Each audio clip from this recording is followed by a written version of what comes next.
गर्भनाल फंसने के बाद भी नॉर्मल डिलीवरी हो जाती है।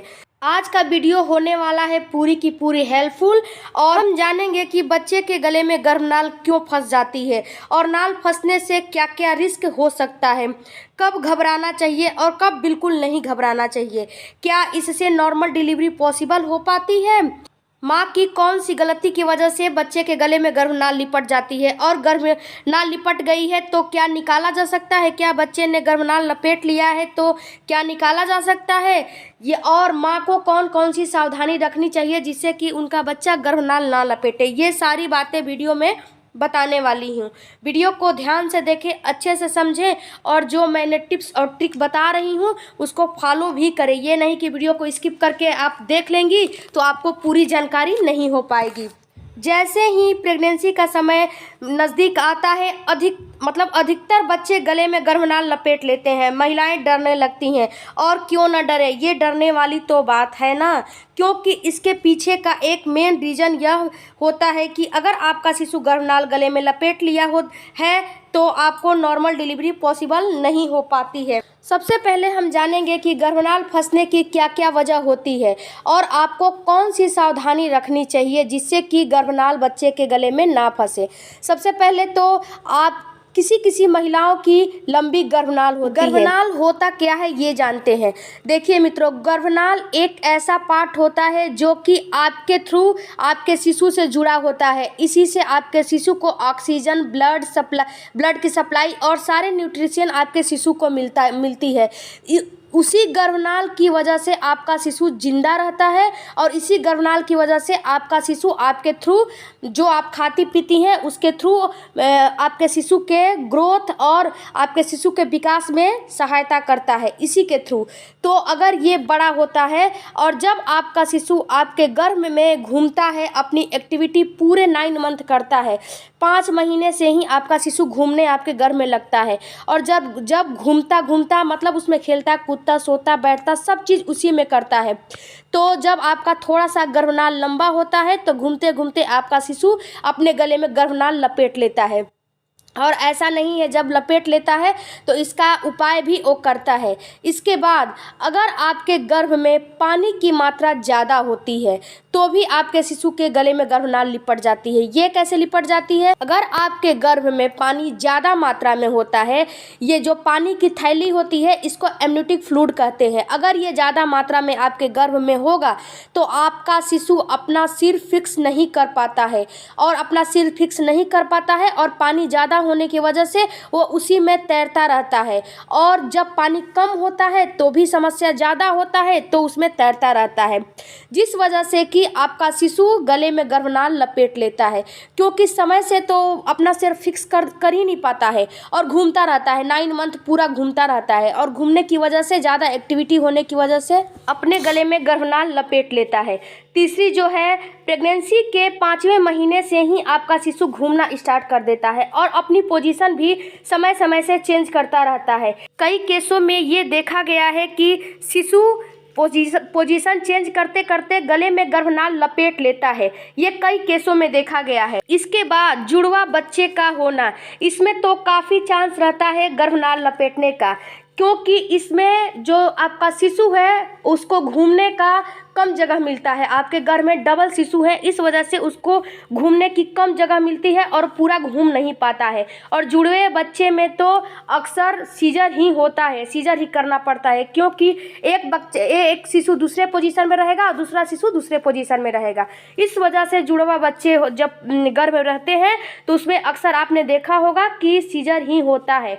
तो ट्विंस बेबी में भी शिशु का चांस रहता है गले में गर्भनाल लपेटने का।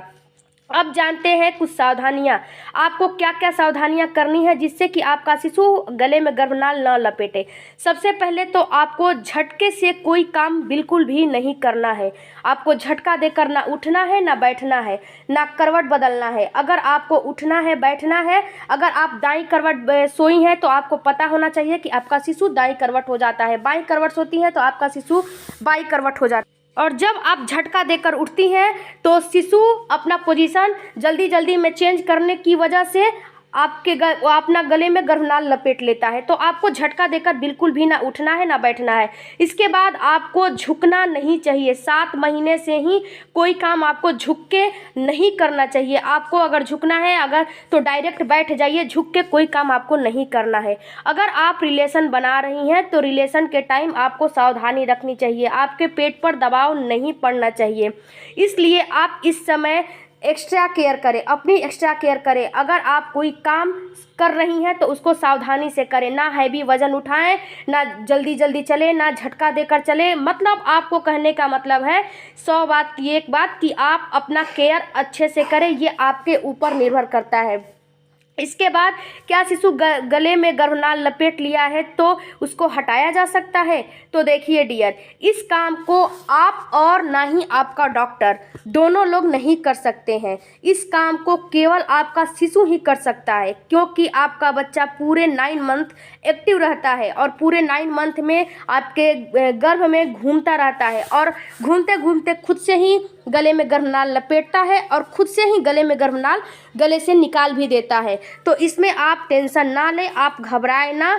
आप केवल मतलब अच्छे से रहें, अच्छे से जो मैंने सावधानी बताई है उसको बरतें और उसको करें, क्योंकि आपके शिशु के ऊपर पूरा निर्भर करता है कि आपका शिशु क्या करता है और क्या नहीं करता है। अगर आपकी डिलीवरी में थोड़ा टाइम है, यानी कि आपका शिशु 7-8 महीने गले में गर्भनाल लपेटा है, तो चांस ज़्यादा रहता है गले से गर्भनाल निकालने का।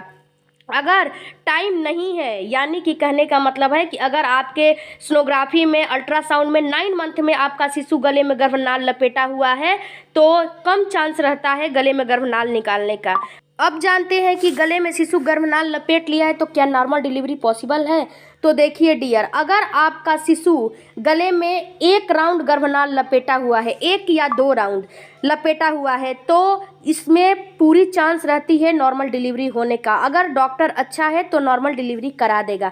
अगर यहीं पे आपका शिशु 3 से 4 बार लपेटा हुआ है गर्भनाल, तो नॉट लगने का चांस होता है और डॉक्टर रिस्क इस समय नहीं लेते हैं, क्योंकि आप खुद से भी समझ सकती हैं कि आपका शिशु 4 से 5 बार या 3 बार लपेट लेता है तो वो नॉर्मल डिलीवरी पॉसिबल नहीं हो पाती है। अगर नॉर्मल डिलीवरी ज़बरदस्ती कराएगा डॉक्टर तो आपके शिशु के जान को खतरा हो सकती है। इसलिए जो है डॉक्टर रिस्क नहीं लेते हैं। अगर आपके साथ ऐसा है और डॉक्टर आपको बोल रही हैं सीजर करने की, तो आपको खुद से डॉक्टर नहीं बनना चाहिए, क्योंकि आपको नहीं पता है। ये सब चीज़ हम लोगों को पता होती है, डॉक्टर को पता होती है कि क्या कैसे हो रहा है, तो आपको नहीं पता है। अगर डॉक्टर बोल रही है सीजर करने की तो प्लीज़ रिक्वेस्ट है आप सीजर ही करा लीजिए। नॉर्मल और सीजर में थोड़ा बहुत अंतर होता है। सीजर है तो रिकवर थोड़ी देर से होगी, लेकिन हो जाएगी।